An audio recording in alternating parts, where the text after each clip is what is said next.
প্রিয় বন্ধুরা, কেমন আছেন সবাই? আজকে যে ভিডিওটা নিয়ে আসছি এটা হলো ফটোকপি বের হওয়ার পরে আপনি যখন হাতে ঘষা দিবেন, হাতে ঘষা দিলে আপনার লেখাটা উঠে যায়। এই লেখাটা কেন ওঠা যায় এটা আপনাদেরকে আজকে দেখাবো। লেখাটা উঠে যায়, আপনি এইটা প্রথমে খুলবেন।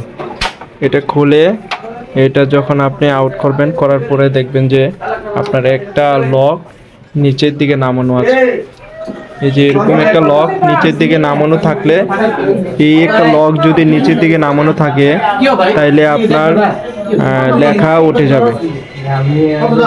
উঠে যাবে। তাইলে আমরা কি করতে হবে? যদি আমরা ফটোকপি করার পরও যদি দেখা যায় কি লেখা উঠে যায়, সর্বপ্রথম আমি লকটা আগে দেখবো লকগুলা ঠিক আছে কিনা।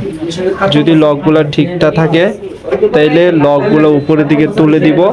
তুলে দিয়ে আমি যখন ফটোকপি করব, ফটোকপি ইনশাল্লাহ ঠিক হবে। আর যদি লক ঠিক থাকে, প্রত্যেকটা লক যদি ঠিক থাকে তারপরে যদি লেখা উঠে যায় তাহলে অবশ্যই সার্ভিস কল দিতে হবে, কোনো ইঞ্জিনিয়ারকে আপনি ডাকতে হবে। ঠিক আছে, ধন্যবাদ সবাইকে।